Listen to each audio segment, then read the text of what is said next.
Oke, siap. Bismillahirrahmanirrahim. Assalamualaikum warahmatullahi wabarakatuh. Waalaikumsalam. Alhamdulillahi rabbil alamin. Allahumma salli ala Muhammadin wa ala alihi wa sahbihi ajma'in. Rabbi syrah li sadri wa yassir li amri wahlul 'uqdatam min lisani yafqahu qawli. Amma ba'du. Faqad qala Allah Ta'ala fil Qur'anil Karim, a'udzu billahi minasy syaithanir rajim. Bismillahirrahmanirrahim. Inna anzalnahu fi lailatul qadr. Al-ayah, sadaqallahul azim. Saudara-saudaraku, mari kita bersyukur kepada Allah Subhanahu wa taala. Allah selalu melimpahkan kenikmatan kepada kita sekalian, sehingga dalam kondisi Covid sekalipun kita masih tetap diberi kenikmatan oleh Allah, kesehatan. Tentu saja patut kita syukuri kepadanya. Khawati fillah rahimakumullah, pada kesempatan sore hari ini, di bulan yang suci ini, kita akan bersama-sama membahas kaitannya dengan nuzulul Quran. Ya. Apa itu nuzulul Quran? Kita sudah mafhum, kita sudah paham, kita sudah ngerti insyaallah. Nuzul itu artinya turun, Al-Quran adalah Al-Quran. Turunnya Al-Quranul Karim. Dan kapan turunnya itu sudah mafhum, sudah diketahui oleh bersama-sama. Allah Subhanahu wa taala sudah menegaskan di dalam ayatnya, Inna anzalnahu fi lailatul qadar, bahwa telah kami turunkan Al-Quran ini di Lailatul Qadar. Walaupun dari ayat ini kemudian muncul pertanyaan, tanggal 17 Agustus, tanggal 17 Ramadan itu turunnya apa? Ikhwati fillah rahimakumullah, para ulama menjelaskan bahwa Lailatul Qadar itu turunnya Al-Quran fase dari Lauh Mahfud ke Baitul Izzah, sama dunia. Jadi turunnya Al-Quran dari Lauh Mahfud ke langit dunia, ke Baitul Izzah, itu fi Lailatul Qadar, di bulan kemuliaan, di malam kemuliaan. Dan dari Lauhul Mahfud ke Sama'id dunya, ke Baitul Izzah, turunnya Al-Quran secara total, jumlatan wahidatan atau nazlatan wahidatan, sekaligus 30 juz yang kita tahu hari ini. Dari Al-Quran ini turunnya dari Lauh Mahfud ke Baitul Izzah, ke langit dunia, nazlatan wahidatan, turun sekaligus. Baru yang 17 Ramadan menurut para ulama itu pertama kali Al-Quran turun dari Baitul Izzah, langit dunia, ke bumi ini. Ikhwati fillah rahimakumullah, insyaallah itu sudah mafhum semuanya, sudah tidak debatable lagi, sudah selesai sejarah itu. Dan tetapi penting kita mengetahui sejarah itu, fase-fase itu kita penting. Tetapi hari ini yang lebih penting adalah bagaimana cara menurunkan Al-Quran yang sudah ada di bumi ini kepada akal kita, kepada perilaku kita, kemudian kita turunkan kembali kepada umat. Sehingga muncullah apa yang disebut dengan wajibuna nahwal Quran. Ada kewajiban-kewajiban kita terhadap Al-Quranul Karim. Kita sebagai muslim punya tanggung jawab terhadap Al-Quran ini untuk menurunkan kembali Al-Quran yang sudah turun ke bumi ini. Kita ambil, kita turunkan yang pertama ke otak kita. Sehingga kewajiban pertama bagi kita adalah dalam rangka nuzulul Quran li aqlina, menurunkan Al-Quran kepada akal kita, sehingga nanti menjadi pengetahuan. Kewajiban kita adalah ta'limuhu, mempelajarinya. Ini penting, mempelajari Al-Quranul Karim. Ikhwatunal iman rahimakumullah. Dan ini merupakan kewajiban bagi kita. Karena tidak mungkin kita akan tahu tentang Al-Quran tanpa mempelajarinya. Tidak akan mungkin kita tahu kemudian mengamalkan Al-Quran tanpa kita mempelajarinya. Sehingga Rasulullah SAW menganjurkan kepada kita untuk mempelajari Al-Quran ini, dan bahkan memotivasi dengan tawaran pahala-pahala yang luar biasa dahsyatnya. Ikhwatul iman rahimakumullah, salah satu hadis Rasulullah SAW disampaikan kepada kita bahwa ketika kita menginginkan menjadi mukmin terbaik, menginginkan menjadi muslim terbaik adalah belajarlah Al-Quran. Rasulullah menyampaikan dalam hadisnya, khairukum, sebaik-baik kalian. Kalian berarti ini khusus kaum muslimin, kaum mukminin. Mukmin itu baik, muslim itu baik. Tetapi ada mukmin, ada muslim terbaik. Siapa mereka? Mereka lah yang belajar Al-Quran. Khairukum man ta'allamal Quran. Sebaik-baiknya kalian wahai orang muslim, sebaik-baiknya kalian wahai orang mukmin, belajarlah Al-Quran. Khatuna liman rahimakumullah. Ini Rasulullah memotivasi kita untuk belajar Al-Quran dengan janji Rasulullah, dengan motivasi Rasulullah agar kita menjadi orang terbaik. Lantas kalau kita sebagai umat Islam, kalau kita sebagai seorang mukmin tidak mau mempelajari Al-Quran, dengan cara apa lagi Rasulullah memotivasi kita untuk belajar Al-Quranul Karim? Kami kurang lebih 2 tahun terakhir ini membersamai anak-anak belajar Al-Quran. Maka kami temukan keajaiban. Kalau boleh ini dikatakan keajaiban. Ada ma'unah, ada pertolongan Allah yang langsung. Di awal-awal kami sering nangis. Kehebatan orang yang mempelajari Al-Quranul Karim. Kehebatan para santri penghafal Quranul Karim. Apa itu? Yang pertama, kalau sisi duniawinya mereka dijamin langsung oleh Allah Subhanahu wa taala. Inilah kehebatannya. Apapun keinginan mereka, apapun kebutuhan mereka, cash. Bila itu bentuknya nominal, maka Allah berikan cash senominalnya tepat. Anak butuh 500, Allah beri 500. Dan bahkan terakhir, saya mungkin sering cerita ini, dan saya dengan istri itu sering nangis di awal, tetapi setelah berulang, saya tidak nangis lagi. Karena sudah merasa biasa. Awalnya itu ajaib sekali. Setiap mereka butuh apapun, Allah berikan langsung cash. Karena mereka adalah manusia, muslim, mukmin terbaik di muka bumi ini. Kemudian, itu sisi duniawi. Itu sisi ukhrawi. Itu perlu saya kasih contoh atau kasus real ya. Anak minta telur di saat kami tidak punya telur, maka tiba-tiba Allah mengutus orang untuk mengirim telur. Satu ketika anak butuh, bukan butuh ya, berseloroh. Saat enak nih kalau makan sama kerupuk, padahal kami tidak punya kerupuk, hitungannya menit. Begitu saya keluar dari dapur, kemudian ke halaman, tiba-tiba ada seorang ibu membawa 2 karung besar kerupuk. Ini hal ajaib. Karena mereka orang terbaik, maka Allah berikan kebutuhan. Kemudian yang luar biasa lagi, terakhir itu Al-Quran kecil tuh. Anak-anak itu Al-Qurannya besar, seukuran ini. Kemudian satu ketika murojaah itu susah dibawa kemana-mana. Jadi mereka bilang, ada yang pinjam ke temannya yang lain, pinjam Quran yang temannya yang lain itu punya Quran kecil.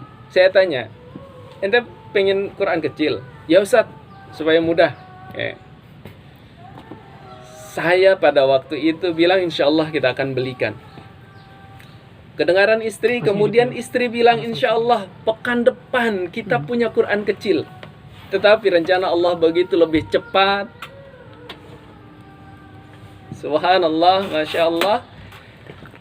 Hitungan hari saja, itu kurang lebih keinginan anak tentang Al-Quran kecil itu hari Jumat. Hari Sabtu kami diundang untuk ngisi pengajian para notaris DIY. Kemudian pulang pengajian, kami dapat, semua santri dapat paket bingkisan yang di dalamnya apa? Al-Quran kecil, dan sarung. Subhanallah. Ini kami tidak minta ke panitia sana untuk nanti oleh-olehnya anak santri ini Quran kecil, kalau minta Quran kecil. Tidak. Itulah luar biasanya orang yang belajar Al-Quranul Karim. Ikhwatanal iman rahimakumullah. Karenanya orang yang mempelajari Al-Quran, orang yang belajar Al-Quran adalah menjadi mukmin terbaik di muka bumi ini. Beda dengan konteks khairun nas anfa'uhum linnas, sebaik-baiknya manusia. Jadi manusia itu ada yang baik. Siapa itu? Orang-orang mukmin. Di antara orang mukmin itu ada yang lebih baik. Siapa itu? Mereka yang, salah satunya mereka yang mempelajari Al-Quranul Karim. Karenanya ini hal yang penting dalam proses menurunkan Al-Quran yang sudah ada di bumi ini kepada diri kita manusia. Kemudian yang kedua, di antara kewajiban kita terhadap Al-Quranul Karim setelah kita mengetahui mempelajari Al-Quran itu adalah al-amal bih, mengamalkan Al-Quran. Nuzulul Quran li nafsina, menurunkan Al-Quran kepada jiwa kita, diri kita, agar menjadi Al-Quran itu menjadi pribadi kita. Kita membaca ayat Al-Quranul Karim atau membaca hadis Rasulullah SAW, kaitannya dengan Rasul itu akhlaknya Al-Quran, khuluquhul Quran. Jadi Rasul itu cerminan Al-Quran, kandungan Al-Quran itu ada di Rasulullah SAW. Dan inilah yang kemudian menjadi kewajiban kita. Bukan hanya kewajiban seorang Rasul menginternalisasikan Al-Quran pada jiwanya, kehidupannya, tetapi kewajiban kita semuanya. Bukan kewajiban ustadz saja ya. Ustadz tentu saja harus lebih ya sebagai teladan. Tetapi untuk semuanya, lintas profesi. Untuk seorang mahasiswa, untuk seorang pengusaha, bahkan untuk seorang pedagang, guru, orang fakir, orang miskin, itu harus Al-Quran itu harus diturunkan kepada pribadinya agar bisa bersikap, karena Al-Quran di sana menuntun semua profesi. Kita menjadi seorang guru, seperti apa tuntunan di dalam Al-Quran tentang seorang guru. Kita menjadi pengusaha, Al-Quran menuntun bagaimana menjadi pengusaha yang baik. Bahkan kita menjadi orang fakir, bagaimana Al-Quran menuntun kita sebagai orang yang fakir. Al-Quran itu luar biasa. Ibnu Abbas mengatakan, lau faqadtu iqal al-ba'ir, seandainya aku kehilangan tali unta, la wajadtuhu fil Quran, aku akan temukan itu di dalam Al-Quran. Apa maknanya? Bahwa Al-Quran ini sempurna, hukum yang luar biasa, di dalamnya apapun ada. Hanya permasalahannya, pertanyaannya adalah, kenapa kita tidak menemukan masalah yang kenapa setiap kita ada masalah kita tidak menemukan solusinya di dalam Al-Quran? Itu faktornya karena kita tidak mengkaji Al-Quran. Kalau kita tahu mengkaji dengan benar, maka sesungguhnya kita akan menemukan solusi-solusi kehidupan kita, siapapun kita. Bagaimana cara mengamalkannya? Real mengamalkannya, satu, dengan membacanya. Khawatirna liman rahimakumullah, terlebih-lebih di bulan suci Ramadan ini. Mari saya mengajak kepada saya dan kita sekalian membaca Al-Quran. Mahdud ta'abud.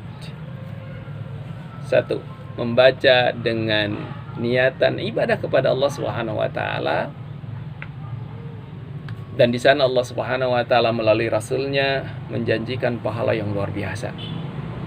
Dan cara Allah menghitung pahala membaca Al-Quran itu bukan per ayat, bukan per surat, bukan per juz, tetapi per huruf. Nabi bersabda, man qara'a harfan min kitabillah, siapa yang membaca satu huruf dari kitab Allah Al-Quran ini, falahu bihi hasanatun, maka dia akan mendapatkan kebaikan. Wal hasanatu bi'asyri amsalha, kebaikan potensinya akan kebaikan itu akan dilipat gandakan menjadi 10 kebaikan. Ikhwatuna liman rahimakumullah. Saya sering menyampaikan ini, bahwa makna hasanah di sana masih umum, universal. Bisa jadi kita membaca Al-Quran, satu huruf akan membuat berkahnya, akan membuat kebaikan kita secara umum, kebaikan kehidupan, kebaikan keluarga, kebaikan karir, kebaikan belajar, dan kebaikan-kebaikan yang lainnya. Saya cerita lagi. Selama kami membersamai anak-anak santri yang setiap harinya membaca Al-Quran, dari mulai bangun tidur sampai tidur kembali, itu tidak lepas dari membaca Quran. Agenda kami bangun jam 3 itu Qiyamul Lail. Imamnya para santri. Dianjurkan surah setelah Al-Fatihahnya itu ayat-ayat yang dihafal, atau surat-surat yang dihafal. Jadi mereka sejak bangun tidur sudah membaca Quran. Nanti jam 7 habis subuh itu sudah talaqi Al-Quran, proses menghafal. Nanti ada jeda istirahat untuk makan dan lain sebagainya,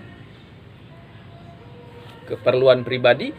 Kemudian jam 9 sudah mulai masuk kelas, membaca Al-Quran, murojaah Al-Quran, menghafal Al-Quran, dan seterusnya sampai malam itu menghafal Quran.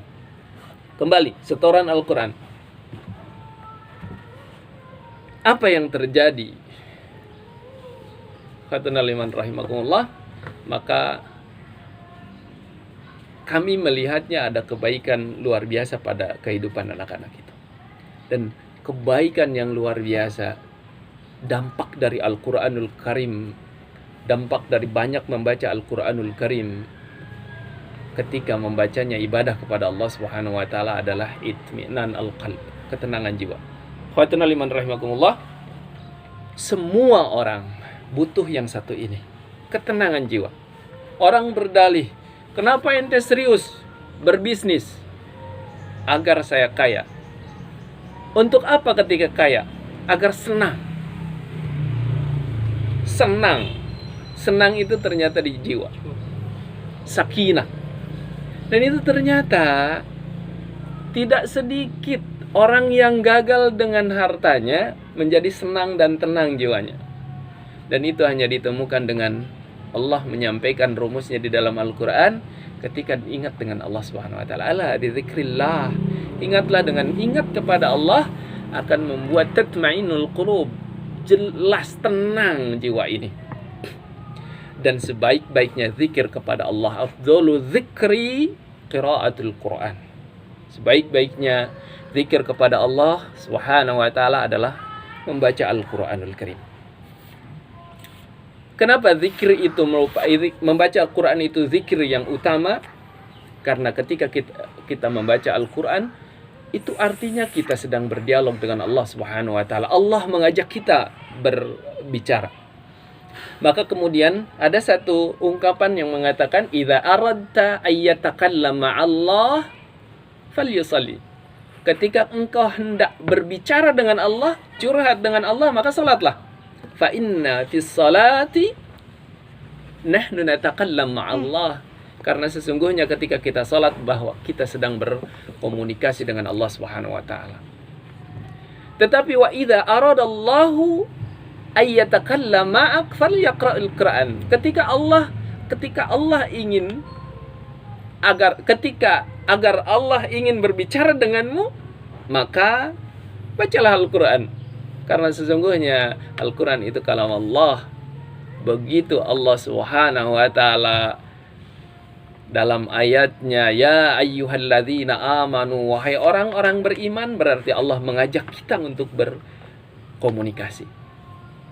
Maka sesungguhnya begitu Allah menyatakan di dalam ayatnya, ya ayyuhalladzina amanu, wahai orang-orang beriman, kalau kita merasa iman tentu akan merespon labaika ya Allah, labaik Allah. Ya, kita merespon dengan siap. apa yang akan disampaikan oleh Allah Subhanahu wa taala di ayat itu. Khawatirna liman rahimakumullah, membaca Al-Qur'an hal yang luar biasa, terlebih-lebih di bulan suci Ramadan ini. Di malamnya terutama ya. Khawatirna liman rahimakumullah, kita tahu dalam satu hadis Rasulullah SAW bahwa tradisi Rasulullah SAW membaca Al-Quran di malam hari, tadarus Al-Quran itu di malam hari. Bahkan Jibril di masa Rasulullah SAW masih hidup, setiap malam di bulan Ramadan yang zilulad dunya, turun ke dunia ini kullal lailah, setiap malam di bulan suci Ramadan, dalam rangka tadarus Al-Quran dengan Rasulullah SAW. Apa makna tadarus? Makna tadarus ternyata tidak hanya sekedar tilawah, tidak hanya sekedar membaca, tetapi juga mempelajari Al-Quran melalui tafsir dan lain sebagainya, kemudian memahaminya. Makanya yang kedua nanti, khawatirna liman rahimakumullah, dalam konteks membaca itu tilawah bitadaburi makna, membacanya dengan diikuti mentadaburi makna dari ayat Al-Quran itu. Ini satu kewajiban kita dalam rangka mengamalkan Al-Quran itu, mentadaburinya. Ini penting. Dalam proses tadabur itu, ikhwatuna liman rahimakumullah, tentu saja kita wajib, kita harus memahami maknanya. Ini luar biasa sebetulnya konsep Askar Qauni ya. Kami di Askar Qauni ini menghafal Qur'annya tidak hanya teksnya saja, tidak hanya ayatnya saja, tetapi juga sekaligus dengan menghafal arti. Dilengkapi nanti kalau ada asbabun nuzulnya, kita sampaikan asbabun nuzulnya sampai paham, sehingga bisa jadi nanti santri ini dalam komunikasi keseharian tuh sudah menggunakan bahasa ayat. Ketika ada temannya yang jahil kepada teman yang lain, maka diingatkannya asyaitonu sawwala lahum, syaitan sedang mempermainkanmu, menguasaimu, wa amla lahum. Jadi inilah proses tadarus sebetulnya, dan itu dilakukan oleh Rasulullah yang notabene Rasul sudah paham betul terhadap Al-Quran ini. Allah turunkan kepada beliau, itu tentu sudah dilengkapi dengan pemahaman. Tetapi menjadi tradisi di bulan Ramadan ini tadarus kembali bersama Jibril alaihissalam. Apalah kita, tentu saja kita lebih harus mentadaburi ayat-ayat Al-Quran ini. Ikhwatuna liman rahimakumullah, praktek lain dalam rangka tadabur itu adalah idza qara'na ayatul wa'id. Kalau kita membaca ayat di sana ada ancaman, ista'adza billah, berlindung kepada Allah Subhanahu wa taala. Kalau nanti walil kafirina adzabun alim, maka seyogyanya dalam proses tadabbur itu kita berhenti di ayat itu, kemudian ista'adza billah, a'udzubillahi minhum, ya Allah, aku berlindung kepada Engkau dari golongan mereka yang nanti akan mendapatkan siksa yang pedih. Wa idza qara'na ayatal wa'di, tetapi ketika kita melihat, membaca, mendengar ayat yang di dalamnya ada janji Allah, innal muttaqina fi jannatin na'im, sungguh bagi orang yang bertakwa itu disiapkan surga yang penuh kenikmatan. Maka kita berhenti di sana, sa'alallaha ta'ala, kita minta kepada Allah agar jadi penghuni surga yang penuh kenikmatan. Ini proses tadabbur. Ikhwatuna liman rahimakumullah. Karenanya tilawah ini harus dilakukan. Tilawah tadabburiyah, targetnya kita mentadaburi setiap ayat. Kemudian tilawah ta'abudiyah, targetnya khatam. Sehingga ada pertanyaan, mata khatim, kapan, kam khatamta fi hadha syahr, kapan berapa kali khatam, sudah khatam engkau di bulan ini. Itulah yang menjadi pertanyaan kita dalam proses tilawah ta'abudiyah ini. Tetapi nanti ketika tilawah tadaburiyah adalah mata akun, kapan saya menjadi, atau kaifa akunu, bagaimana saya menjadi kama fil Qur'anul Karim, seperti orang-orang salih di dalam Al-Quran. Kalau Al-Quran berbicara tentang salih, orang-orang baik gitu. Al-Quran berbicara tentang muhsinin, orang-orang baik, maka pertanyaan kita, mata akunu minal muhsinin, kapan saya menjadi orang baik? Atau kaifa akun, bagaimana saya menjadi minal muhsinin, dari orang-orang yang baik. Maka di sana Allah Subhanahu wa taala menyampaikan konsep dan resepnya bagaimana menjadi orang baik. Di antaranya adalah wabil asharihum yastaghfirun, di waktu sahur beristighfar, dan seterusnya. Sisi mahdahnya kepada Allah. Kemudian sisi gair mahdahnya secara sosial, maka kemudian bersedekah, berbagi kepada yang lain. Ikhwatun liman rahimakumullah, amal. Kemudian yang ketiga dari amal itu tatbiqul Quran, tatbiq al-hukmul Quran fi nafsina. Mengamalkan, merealisasikan, mempraktikkan hukum-hukum Al-Quran pada kehidupan kita. Kehidupan pribadi, kehidupan berkeluarga, kemudian kehidupan bermasyarakat, kehidupan berbangsa dan bernegara. Tatbiq. Ketika itu sudah terjadi, ketika kita sudah interaksi dengan tilawahnya luar biasa dengan Al-Quran, kemudian sudah terinternalisasi pada kehidupan kita, sehingga pribadi kita menjadi cerminan Al-Quranul Karim, maka kita akan menjadi manusia luar biasa. Al-Quran mulia, diturunkan di bulan Ramadan, kemudian bulan itu menjadi mulia. Diturunkan di suatu malam, maka suatu malam itu menjadi malam yang mulia, Lailatul Qadar. Maka ketika Al-Quran itu turun kepada pribadi orang, kemudian terinternalisasi, yang kemudian menjadi pribadinya cerminan dari Al-Quran, maka orang itu orang mulia. Watana liman rahimakumullah. Kemudian yang ketiga, kewajiban kita terhadap Al-Quran ini ad-da'wah. Mendakwahkan Al-Quran ini, menurunkan kembali, menuzulkan kembali. Kalau sudah itu kita sudah turun pada pribadi kita, maka ada kewajiban lain, menurunkan kepada orang lain, menuzulkan kepada orang lain. Kata lainnya adalah dakwatul Quran, mendakwahkan Quranul Karim, atau mengajarkan Al-Quranul Karim. Dan ini juga menjadi potensi menjadi manusia terbaik. Rasulullah SAW di hadis tadi, man khairukum, sebaik-baik kalian, sebaik-baiknya kalian adalah orang yang belajar Al-Quran. Man, gimana tadi? Khairukum man ta'allama Al-Quran. Sebaik-baiknya kalian adalah, sebaik-baiknya kalian wahai orang mukmin, orang yang belajar Al-Quran wa 'allamahu, dan kemudian mengajarkannya. Maka ada dua pilihan bagi kita kalau ingin menjadi mukmin terbaik, belajar Al-Quran atau mengajar Al-Quran. Semua orang tidak bisa mengajar Al-Quran. Orang-orang tertentu mungkin yang mengajar Al-Quran ini. Tetapi semua orang punya potensi menjadi mukmin terbaik itu melalui belajar Al-Quran. Dan belajar Al-Quran ini mudah, tinggal duduk, dengarkan guru ya. Dan itu menjadi manusia terbaik, mukmin terbaik. Nama lainnya adalah dakwah. Rasulullah SAW menyampaikan, Allah SWT menyampaikan kepada kita tentang sampaikanlah apa yang kami turunkan kepada engkau. Kalau kita punya Al-Quran, punya hafalan, punya ilmu, maka sampaikan kepada yang lain. Ini kewajiban. Atau kata Rasulullah SAW, balighu anni walau ayat. Sampaikan dariku walaupun satu ayat yang sudah dikuasai. Baik satu ayat itu secara kuantitas maupun kualitas. Kuantitas artinya kita hafal satu ayat, ajarkan tuh satu ayat itu kepada orang lain dari sisi bacanya.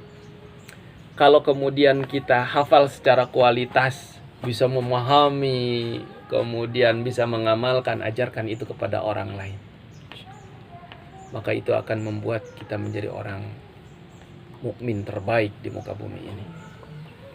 Khawatul iman rahimakumullah.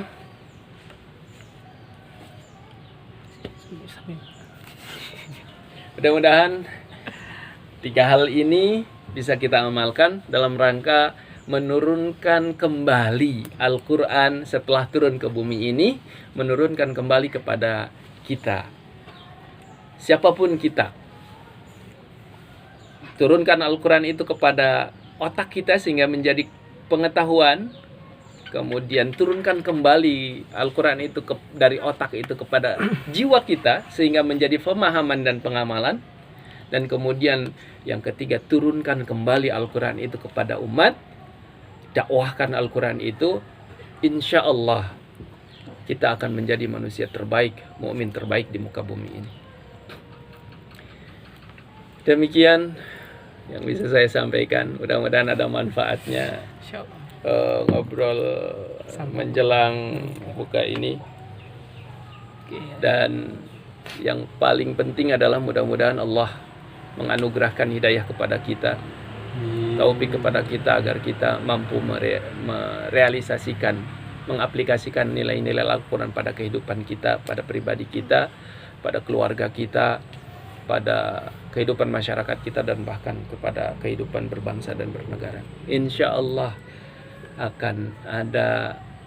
Allah akan hadirkan baldatun thayyibatun wa rabbun ghafur itu tidak hanya sekedar bahasa lisan saja, tetapi itu nyata ketika manusia mengaplikasikan nilai-nilai Al-Quran pada kehidupannya. Amin ya rabbal alamin. Afu minkum. Assalamualaikum warahmatullahi wabarakatuh. Waalaikumsalam warahmatullahi wabarakatuh. Baik Ustadz, selanjutnya mungkin sesi tanya jawab Ustadz. Ada beberapa pertanyaan. Di sini dari Mas Arif Budi bertanya mengenai seseorang baca Al-Quran sambil berdiri Ustadz. Mungkin karena supaya tidak ngantuk dan sebagainya. Ini juga mungkin gabungkan dengan beberapa pertanyaan yang saya terima, bahwasannya dalam beberapa kondisi orang itu membaca Al-Quran dengan berbaring karena mungkin emang uzur sakit dan sebagainya Ustadz, atau juga dengan berdiri supaya tidak ngantuk seperti itu. Ada juga Ustadz yang mungkin kalau kita lihat itu kurang sopan, dia seperti selojoran ataupun dia sedang kakinya diangkat sedikit, itu bagaimana Ustadz? Baik, ikhwatul iman rahimakumullah. Al-Quran kalamullah. Al-Quran itu firman Allah Subhanahu wa taala, karenanya mulia. Sehingga ada etika bagi kita ketika kita berinteraksi dengan Al-Quranul Karim. Di antaranya etikanya adalah alat tahurin. Kita dalam kondisi bersih, suci. Suci dari najis, suci dari hadas. Bahkan Imam Syafi'i mengatakan haram hukumnya kita menyentuh mushaf ini manakala kita dalam posisi tidak punya wudu. Kemudian yang kedua, dari praktik membacanya adalah istiqbalul qiblat. Memang disarankan itu lebih baiknya, etika ini berbicara, kita itu membaca Al-Quran itu menghadap ke kiblat. Tentu menghadap ke kiblat dengan posisi yang sakinah, tumaninah, duduk. Tetapi dalam kondisi tertentu nanti ada darurat, ada uzur, maka tidak ada masalah. Seperti apapun kondisinya. Sambil duduk, sambil berbaring, kemudian semampunya. Dan bahkan khawatul liman rahimakumullah, ini yang terjadi, sering terjadi. Ya, kita tidak boleh memaksakan membaca Al-Quran ketika kita sudah ngantuk. Karena itu kita setiap Ramadan di luar corona ini, wallahualam di corona ini, kita kan biasanya 10 terakhir itu itikaf ya. Di sana digenjot itu untuk tilawah. Itu ada teman-teman itu yang memaksakan sudah ngantuk saja tuh masih membaca. Jadi